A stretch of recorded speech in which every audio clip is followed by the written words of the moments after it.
a parent is present, but they're emotionally unavailable or they're abusive or whatever it may be, I feel sometimes that can be just as bad as a parent that isn't even present.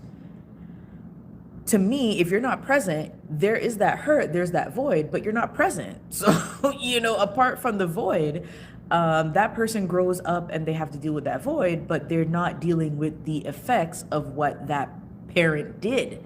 Now, when you have a parent in the household and they're emotionally unavailable, they may have been abusive or battled substance use or whatever it may be, now you're dealing with the person being present and they inflicted all this on you, and now you're traumatized and you have to work through that in your growing phases and going into adulthood. So, I thought about it and I said, correct me if I'm wrong, I haven't really heard too many people on social media or in society talk about present but distant and emotionally unavailable fathers. And I thought I would touch on that since Father's Day is coming up, and I want to encourage the fathers, new fathers, fathers that are seasoned in the game, up and coming fathers, father figures, uncles, big brothers, whatever it may be, that, if you have the opportunity now, seek the support you may need so that you can support your child or the people who are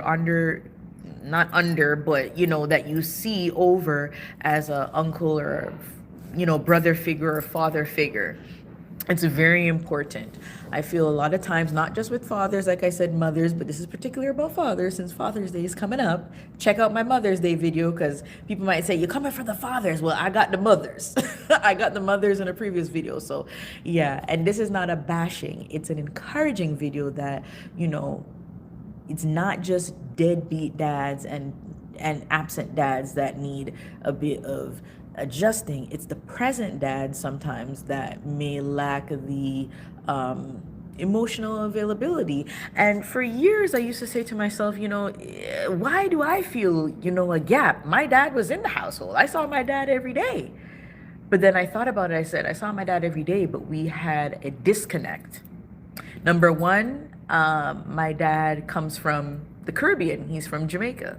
I was born and raised in Toronto, Canada. Right there, we gotta, there's a thank you for everyone who's giving hearts. Shout out to people in the live. Thank you. So we have a disconnect right there. There's a culture disconnect. So he's trying to grow me in his way. I'm growing up in a totally different world. Like there's a disconnect. And then, him being a male, me being a female, me growing up into who I am and, becoming a young woman. And then, just so many different things. And sometimes I feel